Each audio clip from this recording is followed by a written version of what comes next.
నమస్తే శ్రీ మాత్రే నమః శ్రీ కృష్ణాయ నమః.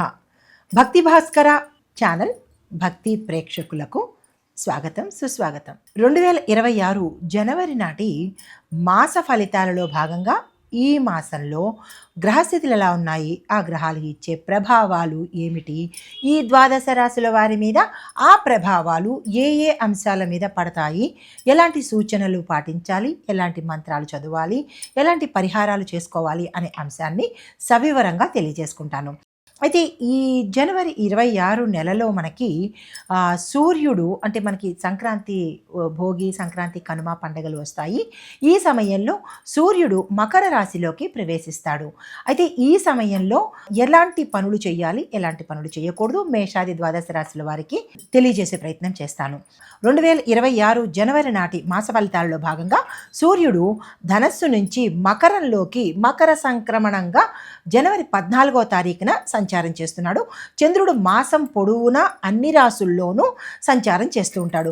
అయితే కుజుడు మిథునంలోను, బుధుడు ధనస్సు నుంచి మకరంలోకి సంచారం చేస్తూ, గురుడు మిథునంలోను, శుక్రుడు వృశ్చికం నుంచి ధనస్సులోను, శని భగవానుడు మీనంలోను, రాహువు కుంభంలోను, కేతువు సింహంలోను సంచారం చేస్తున్నారు. ఈ సంచార ఫలితాలు దేని మీద ఎక్కువ ప్రభావం ఉందంటే కనుక ధర్మము, కర్మ, బాధ్యత, భవిష్యత్ ప్రణాళికల మీద ఎక్కువగా ప్రభావాన్ని చూపిస్తోంది ఈ మాసమంతా అన్ని రాశుల వాళ్ళకి. తదుపరి రాశి వృషభ రాశి. ఈ రాశి వారికి ఫలితాలు: ధనం అకస్మాత్తుగా వచ్చే లాభాలు గోచరిస్తున్నాయి. వ్యాపారస్తులకు విదేశీ సంబంధాలు బలపడడంతో పాటు విదేశంలో ఏదైనా వ్యాపారం చేద్దామన్నా, పెట్టుబడులు పెడదామనుకున్నా ఈ మాసం మీకు చాలా అనుకూలంగా ఉండబోతోంది. మీరు ఆ దిశగా ప్రయత్నం చేసుకోవచ్చు. ఉద్యోగస్తులు చూసుకున్నట్టయితే కనుక కొంత మార్పు చేర్పులు జరిగేందుకు అవకాశాలు కనబడుతున్నాయి. ఎలా అంటే మీరున్న స్థానం నుంచి వేరే స్థానానికి వెళ్ళడం కానీ, లేదా ప్రమోషన్స్ రీత్యా బయట స్థానానికి అంటే బయట ఊరికి బదిలీలు అవ్వడం కానీ, లేదా మీరున్న కేడర్లోనే వేరే కేడర్ మార్పు అనేది గోచరిస్తోంది. అంటే ఏ విధంగానైనా మార్పు అనేది చాలా ఎక్కువ శాతం కనబడుతోంది. వివాహం గురించి చూసినట్టయితే కనుక వివాహం కాని వారికి సంబంధాలు మంచివి కుదిరే అవకాశం కనబడుతోంది. ఆ దిశగా మీరు ఇప్పటి నుంచి అనగా ఫిబ్రవరి 17వ తారీఖు నుంచి మీరు ప్రయత్నాలు చేసుకోవచ్చు.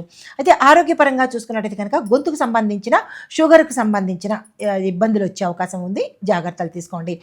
తర్వాత మీకు చెప్పదగిన పరిహారము, ఈ మాసంలో వచ్చే ప్రతి శుక్రవారము అమ్మవారికి, లక్ష్మీ అమ్మవారి పూజ చేయడంతో పాటు అమ్మవారి ఆలయ దర్శనం చేసుకున్నట్టయితే కనుక ధనపరంగా మీకు ఇబ్బందులు కానీ, రుణాలు తీరకపోవడం కానీ ఇలాంటివి ఏవైనా ఉంటే కనుక తీరేందుకు అవకాశాలు కనబడుతున్నాయి. ఆ ప్రయత్నం చేసుకోవచ్చు. అయితే అమ్మవారికి తెల్లని పువ్వులు కనుక మీరు సమర్పించినట్టయితే మంచి ఫలితాలు పొందేందుకు అవకాశం ఉంది. మీ యొక్క అదృష్ట తేదీలు 3, 7, 15, 21. కలిసి వచ్చే రంగులు తెలుపు రంగు, గులాబీ రంగు. కలిసి వచ్చే వారము మీకు శుక్రవారము అత్యంత విశేషంగా కలిసి వచ్చే అవకాశం ఉంది. ఏ పని చేసినా మీరు శుక్రవారాన్ని ఎంచుకొని ఈ తేదీల్లో కనుక చేసినట్టయితే విశేషమైన ఫలితాలు పొందుతారు.